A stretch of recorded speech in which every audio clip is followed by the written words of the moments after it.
إن الحمد لله وبه نستعين والصلاة والسلام على رسوله الكريم وعلى آله وصحبه أجمعين ومن تبعهم بإحسان إلى يوم الدين وبعد. عن أنس بن مالك رضي الله تعالى عنه قال: كان رسول الله صلى الله عليه وسلم يفطر على رطبات قبل أن يصلي، فإن لم تكن فعلى تمرات، فإن لم تكن حسى حسوات من ماء. صحیح ابو داود حدیث نمبر 2356۔ محترم ناظرین کرام، السلام علیکم ورحمۃ اللہ وبرکاتہ۔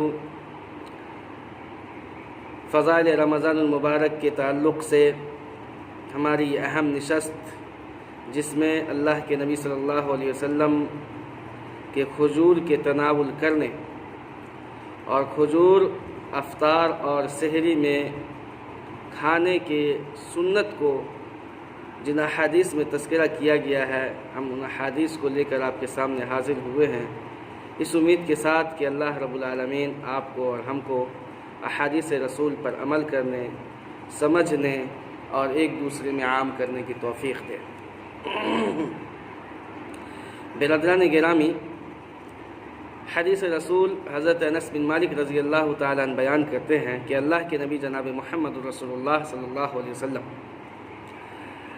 افطار کرتے تھے تازہ کھجوروں پر قبل ان یصلی، قبل اس کے کہ آپ نماز پڑھتے ہیں، یعنی نماز پڑھنے سے پہلے اللہ کے نبی صلی اللہ علیہ وسلم تازہ کھجوروں کے ذریعے افطار کیا کرتے تھے۔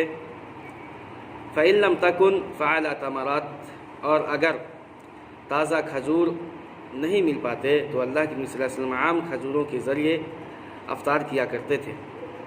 اسی طرح جب عام کھجور بھی نہیں مل پاتے تو اللہ کے نبی صلی اللہ علیہ وسلم حسا حسوات من ماء، تو پانی کے چند گھونٹ پی لیتے۔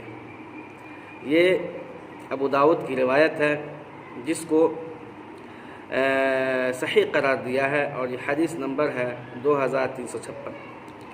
اسی طرح ایک اور حدیث آتی ہے جس میں اللہ کے نبی صلی اللہ علیہ وسلم کے بارے میں ہے: کان رسول اللہ صلی اللہ علیہ وسلم یبدأ اذا افطر بالتمر، اور یہ سلسلۃ الاحادیث الصحیحہ کے اندر ہے، اور حدیث ہے 2117۔ اس حدیث کے اندر ہے کہ اللہ کے نبی صلی اللہ علیہ وسلم جب افطار کرتے تو شروع یعنی آغاز کھجور سے فرماتے۔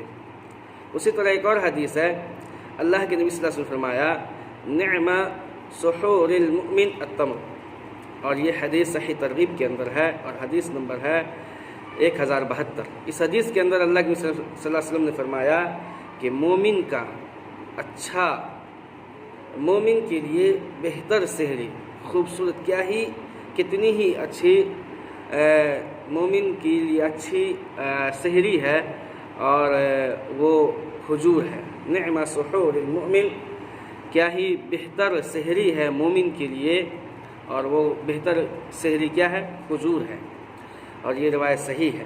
اسی طرح ایک اور حدیث ہے: اذا افطر احدکم فلیفطر علی تمر۔ حضرت سلمان بن عامر رضی اللہ تعالیٰ عنہ بیان کرتے ہیں کہ اللہ کے نبی صلی اللہ علیہ وسلم نے فرمایا کہ جب تم میں سے کوئی افطار کرے تو وہ کھجور کے ذریعے کرے۔ فإن لم یجد، اور اگر وہ نہیں پائے کھجور کو، فلیفطر علی ماء، فلیفطر علی ماء، تو چاہیے کہ وہ پانی کے ذریعے کھجور کرے، یہ پانی کے ذریعے افطار کرے۔ فإنہ طہور، اس لیے کہ پانی پاک ہے، یعنی کھجور کے ذریعے افطار کرنا چاہیے، اور کھجور نہ ملنے پر پانی کا استعمال ہونا چاہیے، اس لیے کہ پانی پاک ہے۔ اس حدیث کے اندر جو ان تمام احادیث پر ہم ایک نظر ڈالتے ہیں، پہلی حدیث کے اندر انس بن مالک رضی اللہ تعالیٰ عنہ کی، اس میں بیان کرتے ہیں کہ رطبات کھجور، یعنی تازہ کھجوریں نہیں ملتی تو عام کھجوریں اللہ کے نبی صلی اللہ علیہ وسلم پہلے تازہ کھجوروں کو ترجیح دیتے تھے، اس کے بعد عام کھجوریں اگر وہ نہ ملتے تو عام کھجوروں کا استعمال اللہ کے نبی صلی اللہ علیہ وسلم کرتے، اور اگر وہ بھی نہیں مل پاتے تو پانی کا استعمال اللہ کے نبی صلی اللہ علیہ وسلم پانی پیتے اور افطار کر لیا کرتے تھے۔ اسی طرح جب بھی آپ افطار کرتے تھے تو کھجور سے یہ شروع کرتے تھے۔ ہر آدمی کو چاہیے کہ کھجور سے افطار کا آغاز کرے، اور کھجور سے جو ہے کیا کہتے ہیں افطار کرے۔ اسی طرح سحری بھی اللہ کے نبی صلی اللہ علیہ وسلم نے فرمایا کہ سحری کھانا بھی مومن کے لیے کھجور کے ساتھ یا کھجور ہی کے ذریعے صرف کھجور ہی کھا لے سحری میں، تو یہی مومن کے لیے اچھی بہتر اور عمدہ سحری ہے۔ تو ہر آدمی کو چاہیے کہ ان تمام احادیث پر عمل کرے۔ اللہ سے دعا ہے کہ اللہ ہم کو اور آپ کو عمل کی توفیق دے،